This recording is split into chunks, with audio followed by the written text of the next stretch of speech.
اعوذ باللہ من الشیطان الرجیم بسم اللہ الرحمن الرحیم اللہم صلی علی محمد و آل محمد و عجل فرجہم۔ دن، مہینے، راتیں یہ سب اللہ ہی نے بنائے ہیں، لیکن قرآن ہمیں بتاتا ہے کہ کچھ اوقات کو اللہ نے خاص عظمت دی ہے۔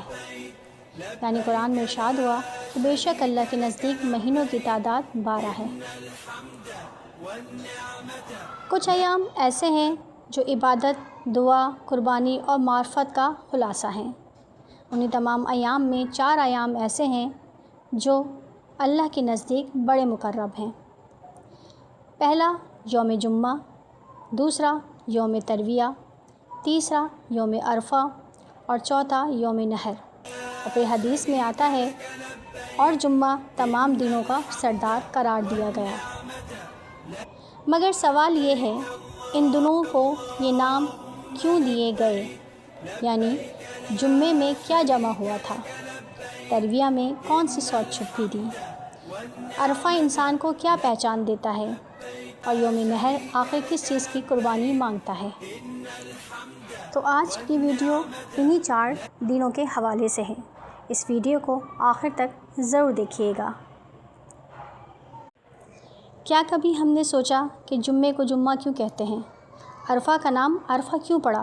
اور یوم نحر آخر کس چیز کو ذبح کرنے کا پیغام دیتا ہے؟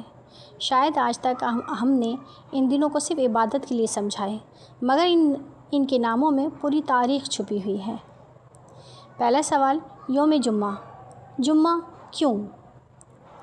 اصل معنی جمعہ عربی لفظ جمع سے نکلا ہے، یعنی اکٹھے ہونا، جمع ہونا۔ مگر صرف لوگ جمع نہیں ہوئے تھے۔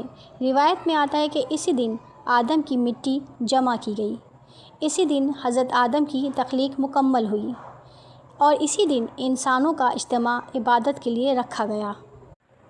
جمعہ صرف انسانوں کے جمع ہونے کا دن نہیں، یہ روح کے اللہ کی طرف لوٹنے کا دن ہے۔ بعض علماء کہتے ہیں کہ قیامت بھی جمعے کو ہوگی، کیونکہ آغاز بھی اجتماع سے، انجام بھی اجتماع پر۔ دوسرا دن یوم ترویہ۔ ترویہ کیوں؟ یہ حصہ بہت کم لوگ جانتے ہیں کہ ترویہ کا مطلب کیا ہے۔ عربی لفظ ترویہ نکلا ہے روا یا روا سے۔ اس کے 2 میننگ ہیں۔ پہلا میننگ پانی جمع کرنا۔ قدیم زمانے میں حاجی عرفات اور منع کے لیے پانی ساتھ لیتے تھے، کیونکہ وہاں پانی کم ہوتا تھا، اسی لیے پانی ذخیرہ کرنے والے دن کو یوم ترویہ کہا گیا۔ اس کے دوسرے مین ہے غور و فکر کرنا، یعنی ڈیپ میننگ اس کے غور و فکر کرنا ہے۔ بعض روایت کے مطابق حضرت ابراہیم علیہ السلام نے خواب دیکھا کہ اپنے بیٹے کو قربان کریں، یعنی اسی تاریخ کو 8 ذی الحجہ کو۔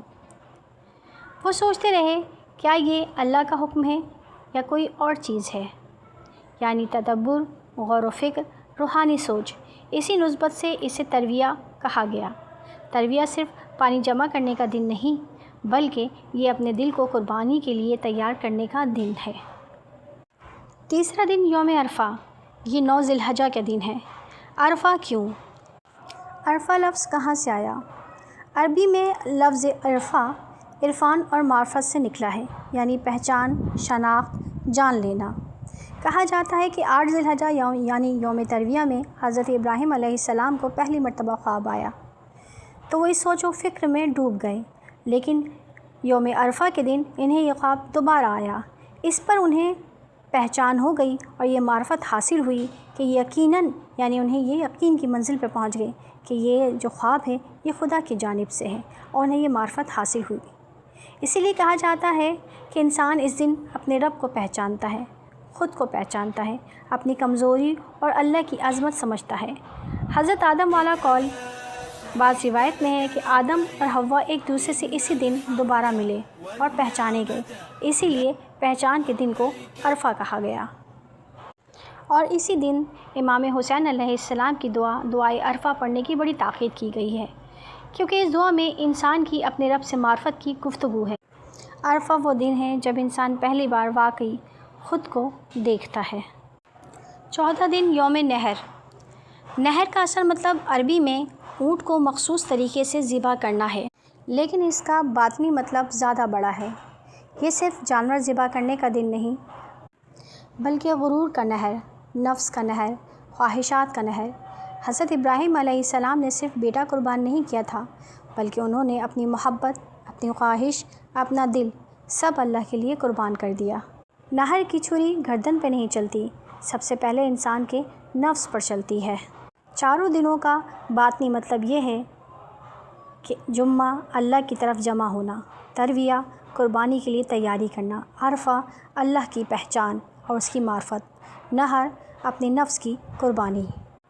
یعنی پہلے انسان اللہ کی طرف جمع ہوتا ہے، پھر سوچتا ہے، غور و فکر کرتا ہے، پھر اپنے رب کو پہچانتا ہے اور آخرکار خود کو اللہ کے لیے قربان کر دیتا ہے۔ کیا آپ جانتے ہیں کہ اللہ نے قرآن میں ایک پوری سورہ صرف وقت کی قسم سے شروع کی، اور وہ سورہ ہے سورہ عصر، یعنی ان الانسان لفی خسر، اور پھر فرمایا انسان خسارے میں ہے۔ لیکن اس وقت کے اندر کچھ دن ایسے ہیں جو انسان کو خسارے سے نکال سکتے ہیں: جمعہ، ترویہ، عرفہ اور نحر۔ اللہ نے وقت کی قسم کھا کر بتایا کہ انسان خسارے میں ہے، مگر ساتھ ہی نجات کا راستہ بھی بتایا: ایمان، نیک عمل، حق کی نصیحت اور صبر کی نصیحت۔ یوم عرفہ مخصوص دن۔ وقت گواہ ہے کہ یہ دن صرف دعا کا نہیں، یہ دن ایک اور عظیم ہستی کے لیے مخصوص محسوس ہوتا ہے، اور وہ ہستی ہے حضرت امام حسین علیہ السلام، کہ جن کی دعائے عرفہ آج بھی دلوں کو اللہ سے جوڑ دیتی ہے۔ مگر شاید بہت کم لوگ جانتے ہیں کہ اسی یوم عرفہ پر وفا کی ایک اور داستان بھی لکھی جا رہی تھی۔ کوفے کی گلیاں خاموش تھیں، دروازے بند ہو چکے تھے، اور حضرت مسلم تنہا تھے۔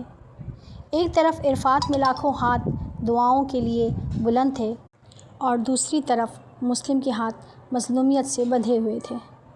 عرفہ معرفت کا دن ہے، مگر کوفہ اپنے امام کے سفیر کو پہچان نہ سکا۔ لوگ وقت کے خوف سے بدل گئے، مگر مسلم وقت کے امتحان میں کامیاب ہو گئے۔ وقت گزر گیا، مگر آج بھی جب عرفہ آتا ہے تو دعائے حسین کے ساتھ مسلم کی تنہائی بھی یاد آتی ہے۔ وقت گزر جاتا ہے، لیکن کچھ دن ایسے ہوتے ہیں جو انسان کی تقدیر بدل دیتے ہیں، اور کچھ لوگ ایسے ہوتے ہیں جو وقت کے اندر رہ کر بھی تاریخ بن جاتے ہیں۔ مسلم بن عقیل تنہا تھے مگر سچے تھے۔ انہیں قتل کر دیا گیا، مگر وہ حق پر قائم رہے۔ شاید اسی لیے اللہ نے فرمایا: قسم ہے وقت کی، انسان خسارے میں ہے۔